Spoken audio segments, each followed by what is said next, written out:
একবার স্বামীর বাড়িতে আসছি এবং আমাকে মেনে নিছে, আমাকে এই ঘরে বিয়ে করে আবার এই ঘরে নিয়ে আসছে। এখন কেন ঘরে তালা দেওয়া থাকবে? আমি এই ঘরে উঠতে চাই। বিয়ের 1 বছর পর স্বামী উধাও। অপেক্ষার পালা শেষে নিরুপায় স্ত্রী শিফা বেগম সুদূর রাজশাহী থেকে কলাপাড়ার কুয়াকাটা শ্বশুরবাড়িতে এসেছিলেন স্ত্রীর মর্যাদার দাবিতে। মর্যাদা তো দূরে থাক, মেলেনি এতটুকু আশ্রয়। ঘর তালাবদ্ধ করে উধাও শ্বশুর শাশুড়ি। অগত্য রাত কাটাতে হয়েছে গোয়াল ঘরে।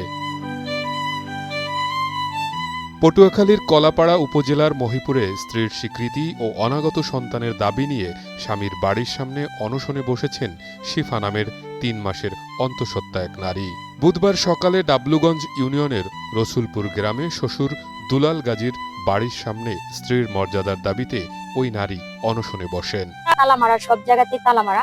আমার এই আশপাশের লোকজনকে নাকি তারা বলেছে সে আসলে বসতেও দিবা না, কি এক গ্লাস পানিও তাকে দিবা না। হ্যাঁ, তা আমি আসছি, এসে দাঁড়ায় থেকে গেছি, কেউ আমাকে বসতেও দেয় নাই। হ্যাঁ, ভয়ে বসতেও দেয় নাই।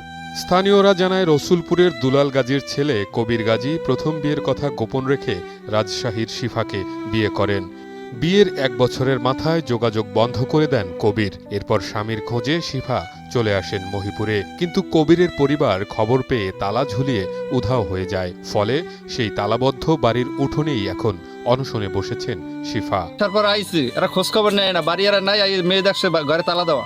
আর মেয়ে কার বাড়ি উঠবে? যে চাচা আছে কবিরের, এরা বা ফুপু আছে, এরা এদের খোঁজ নেয় না। মানে তালা মারা বাড়িতে আমার উঠেই যায়, কারণ আমি কিভাবে কি করতে পারি। আর আমি বললাম যে আমার তো আর ইখতিয়ার নেই, আপনার সেই বাড়িতে তালা ভেঙে উঠিয়ে দিতে হবে। শিফার অভিযোগ, তার কাছ থেকে নানা অজুহাতে টাকা নিয়েছেন স্বামী কবির।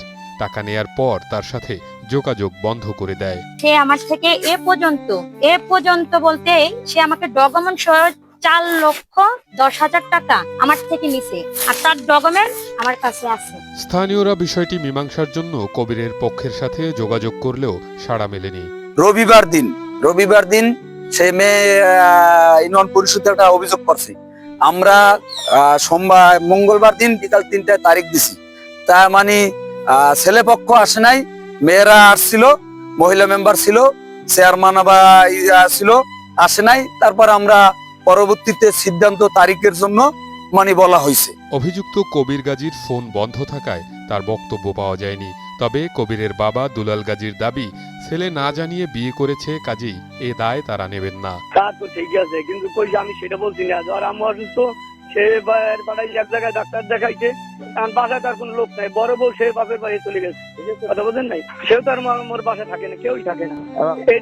এটা হলো ভুল কথা ভাইয়া। এটা স্বভাব হলো, ও আরো আমার নাম্বার দিয়ে অনেক পোলাপান আমার কিছু বললো, আমি কিছু মাথায় নিয়ে চেয়ারম্যান তার সাথে কথা বলি, মেম্বারের সাথে আমি কথা বলি, সেও বলছে যে এটা বইয়া দেখা যাক, মানে মঙ্গলবার তার নাম আমার নামে একটা মামলা করবে।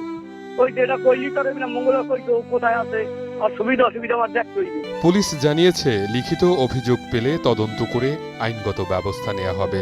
বিষয় আমার নলেজে কিছু নাই, আপনাদের মাধ্যমে জানলাম বিষয়টি। যদি মেয়ে কোনো লিখিত অভিযোগ দেয়, এই বিষয়টা